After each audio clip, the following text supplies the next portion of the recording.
You said in Seward that you were not a fascist. Your complicity says otherwise. Have you ever spoken out against this administration and its Project 2025, which is a fascist machine, because you know better? What is wrong with you?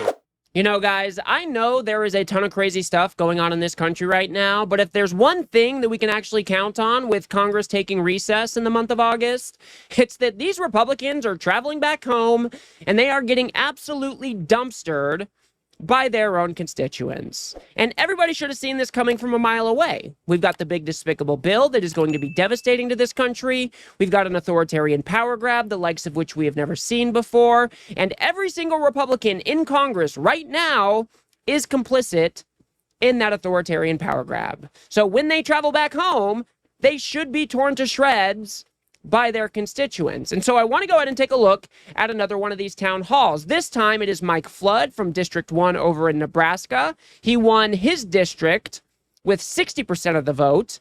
And I just want to start here because we saw this in another town hall as well. Listen to the words that his constituents emphasize when they are reciting the Pledge of Allegiance. If you guys do appreciate my work, please do remember to subscribe.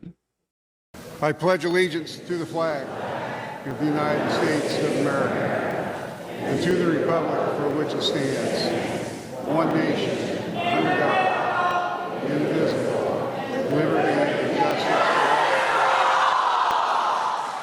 for all. So as you heard there, they are emphasizing justice for all. This is exactly what we should be hearing for people who care about the fascist takeover that is currently underway in this country. Donald Trump has basically established a secret police that he's rolling into neighborhoods, masks on, no identification. He's grabbing people off the streets without any due process at all. And in our Pledge of Allegiance, it says liberty and justice for all. This MAGA movement is antithetical to the idea of the United States of America, and it should be called out as such every single chance that we get. Now, let's go ahead and move on to the actual town hall itself. Here's Mike Flood saying that people who don't work, well, they don't get free health care. One of those changes is that if you are able to work and you are able-bodied, you have to work. If you choose not to work, you do not get free health care. You do not get free health care. Okay. So here's a question. Do you think that people who are 28 years old that can work and refuse to work should get free health care? I don't think that a majority of Nebraskans agree with you. That couldn't have gone more poorly for Mike Flood. Not only is he saying, you do not get free health care, but when he asks if able-bodied individuals who are not working should get free health care, his constituents say, hell yeah, they should get free health care. I mean, it could not have been more perfect. We are the wealthiest nation in all of the world, and we still haven't figured out how to give all of our residents free healthcare. And it's not even free healthcare. It's just free healthcare at the point of service. Up our taxes a little bit. Everybody would probably prefer to be covered by a universal healthcare system of some sort. At the very least, we should have a public option. So if people want to opt in to the government-provided healthcare, they should be able to do so. Not this system we have where everything is fragmented. Many people can't afford healthcare at all, and you end up getting, 40 to 60,000 people who die each year because they don't have adequate healthcare. I mean, it is an absolute travesty that is happening in the United States of America. And one other point I wanted to make here is that the Republicans are so damn good at this. They will something into existence. He tries to say that, well, if you're an able-bodied individual and you're 20 years old and you're not working, well, then you shouldn't get free health care. Except we have been over the data on this channel over and over and over again. We just know that those people don't really exist on a large scale. Most people on Medicare or Medicaid, they are already working. If they are not working, they have very good reasons as to why they are not working. They're taking care of a family member, they're going to school, they're volunteering, whatever it may be. These people are there's not just a whole bunch of able-bodied males who are sitting on their mama's couch smoking a whole bunch of weed and getting free health care. That just doesn't happen. But these guys have willed it into existence. They've built a whole conspiracy out of this nonsense, and now they are pushing it every single chance they get as though it's just something that should be taken as truth. It is such a load of shit. Let's move on to this clip where you've got chants of tax the rich in a Republican town hall. These are the other important parts of the One Big Beautiful Bill. Next slide, please. No taxes on overtime.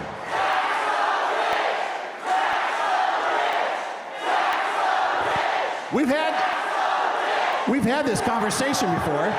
As I recall, and we shared this in Columbus, if we adopted the Democrats' plan to tax the rich, if we adopted the Democrats' plan in the last Congress to tax the rich, it would generate $50 billion, which does not take us close to where we're going, and it cuts job creation, it cuts business creation, it cuts the ability for employers to invest in their businesses.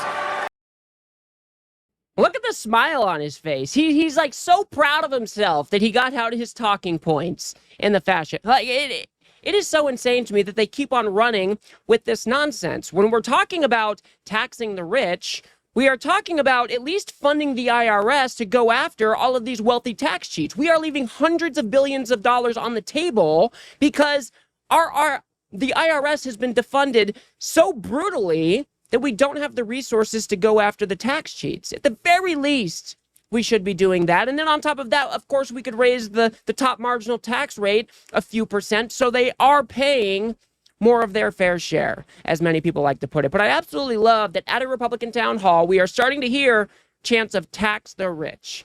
This is something that you never would have thought would have been happening before. The American people are really starting to catch on that the wealthy people in this country, they're just not paying into the system like we would expect them to. Instead, they get to hire all these fancy lawyers. They get to, go over the tax code. I mean, the way that we've constructed taxes in this country, it's an absolute shame.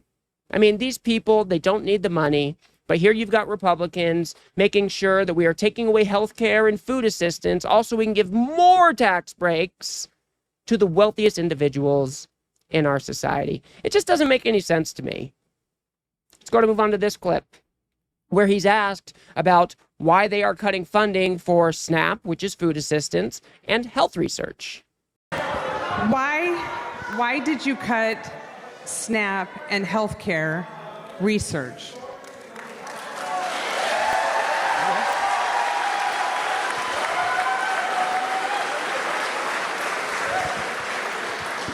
We do not have unlimited money in the United States.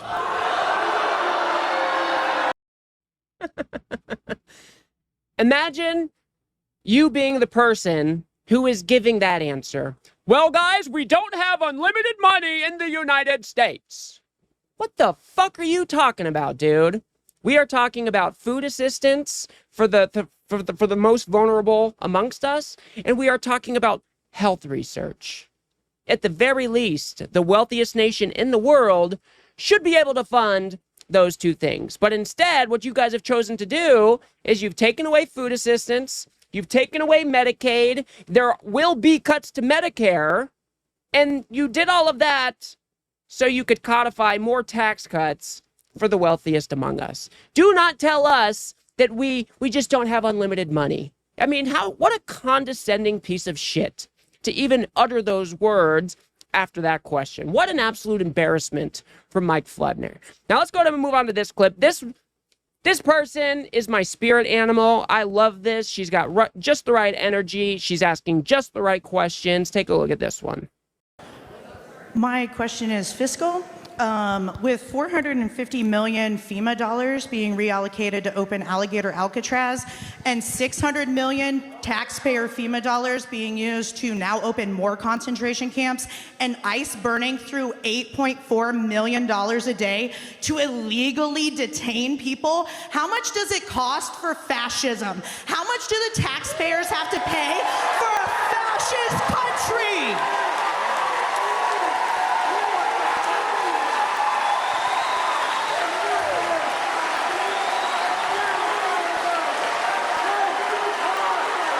Americans went to the polls in November, and they had a choice between a Democratic candidate that had an open border, no enforcement, fentanyl, drugs, human trafficking. And they had a choice between that and a candidate that said, close the border, get illegal immigrants out of our country, stop the fentanyl, stop the human trafficking, stop the drugs, stop the crime, stop the violence. That's what Americans voted for. Americans voted for a border that is secure. And I support the president enforcing our immigration laws, which, by the way, were written by Congress. Yeah, they are not too happy with that answer, because that answer did not even come close to addressing the question. And I just love how the person asking the question just got more and more worked up as the question went on. This is something that should boil your blood. And for him to give such a shitty answer to this question, it is just unacceptable. Every single one of these people, they need to be voted out of office. The big despicable bill funded mass deportation efforts to the tune of $170 billion. ICE is now the most well-funded federal law enforcement agency in this country. It's bigger than the DEA, ATF, FBI, all for what? We've got masked agents rolling into communities. They're raiding Home Depots. They're raiding the fashion district. They're stripping away due process rights. They're inflicting violence on people. And then you've got, in some cases, people being sent to a gulag down in, El Salvador? You've got alligator Auschwitz, as some call it, down in Florida, where the conditions are just horrendous. That is not what the American people voted for. And if you look at the polling on these matters, we can see that the American people are not too down with what is going on right now. We can all agree that we want a secure border, but that does not mean we strip away due process rights. We ship people out of the country to countries where they've never even been before. That doesn't mean we have secret police, a Gestapo-like ICE agency that is rolling around and violating human rights. That is not what the American people voted for. But that is what this administration has given us. It is absolutely grotesque that he would even choose to answer that question like that. Let's go to move on to this question, where he is asked, well, who do you work for? Do you work for your voters here in Nebraska?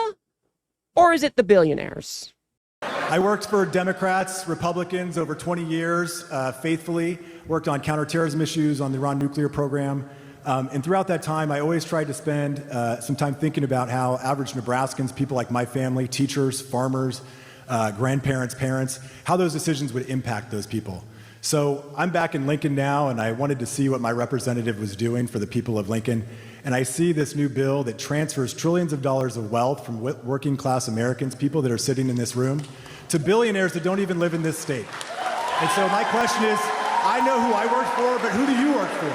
Do you work for billionaires out of state or people in this room? When you look at the bill, this was a middle-class tax cut. This bill is a middle-class tax cut. It's absolutely true. $1,600 to $2,700 a year. No tax on tips. No tax on Social Security. No tax on...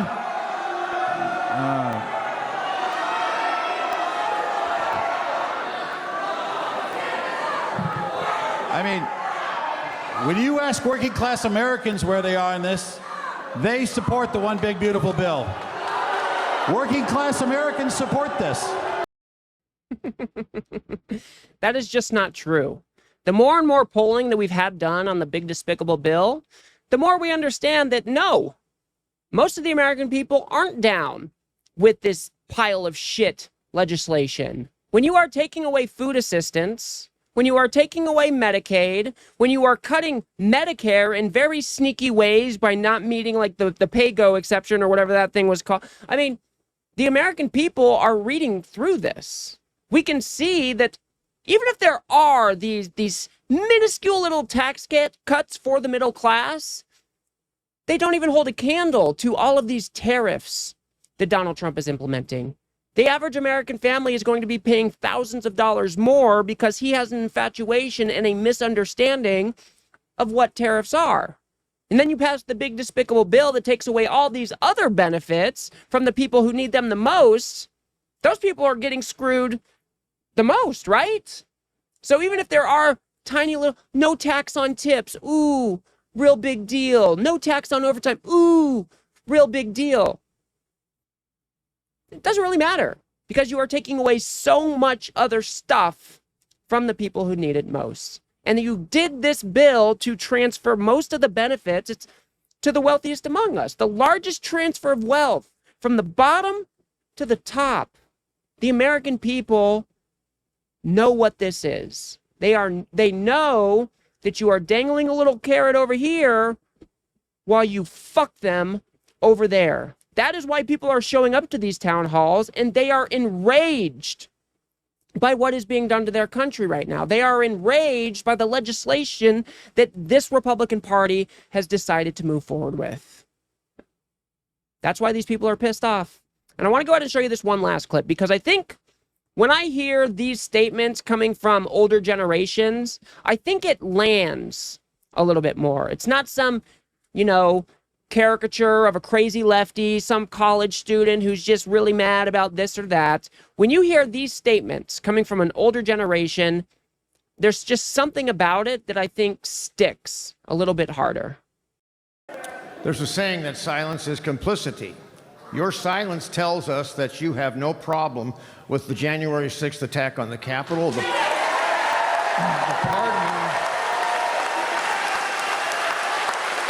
pardoning of all those involved, the big lie about the 2020 election with absolutely no evidence. These are all markers. These are markers of fascism. I have read a dozen or so books on authoritarianism and fascism. You said in Seward that you were not a fascist. Your complicity says otherwise. Have you ever spoken out against this administration and its Project 2025, which is a fascist machine? Have you ever spoken out? There are a number of people, it's been reported many times in the news that there are a number of our colleagues, Republican colleagues, who do not like this man and they speak against him behind closed doors in private. Maybe you're one of them. There is a thing, profiles encourage. Why don't any of you, because you know better, what is wrong with you? What is wrong with you? Sir, I want to be very clear with you. Give me a chance to answer his question, I'd be happy to.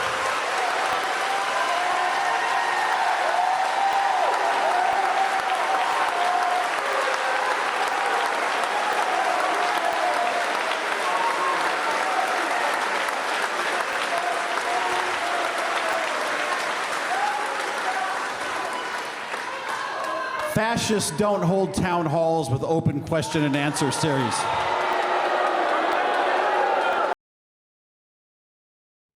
Wow. Fascists don't hold town halls with open question and answer series. Is that really the best you got, Mike Flood? I mean, you now on multiple occasions are being called out, at the very least, as a fascist enabler. People are calling you a fascist to your face. Are you going to reflect on why they might be saying that? Are you going to reflect on the authoritarian takeover that is currently underway right here in the United States of America that is fascist in nature? You are supporting a president who has built his own secret police that is going and racially profiling the immigrant community. They're inflicting violence against that immigrant community. They are otherizing and dehumanizing the immigrant community. You are supporting a guy who is going around and suing law firms who may have touched cases that Trump was involved in before he got reelected. You are supporting a guy who is going around and holding deals hostage while filing suit against these media companies for publishing polls that you don't like or saying something on the news that you didn't like. You're holding those deals hostage until they pay you some sort of settlement. You're running like a protection racket. I mean, you are supporting a guy that, I mean, there are just so many examples that we could think of, right? He is trying to literally steal an election before it even occurs. He is trying to silence dissent. He is going after universities.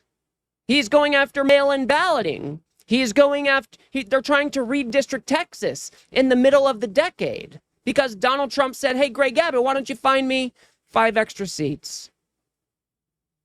What did I just mention that isn't fascist in nature?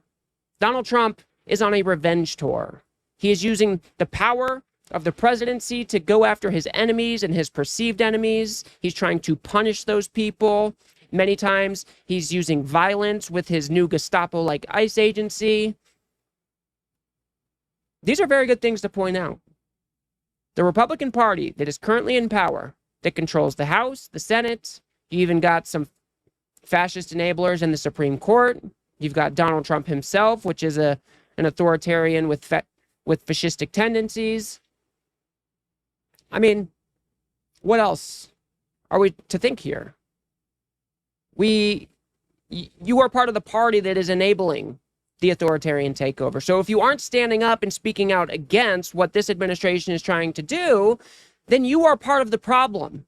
And that is why these people are showing up to these town halls and telling you that to your face. The American people are looking around at their country. They are seeing this overt power grab, and they are showing up and saying, hey, we do not like what we see. That is why these people are so pissed off. It's not just the big despicable bill. It is all of this other crazy shit that Donald Trump is engaged in.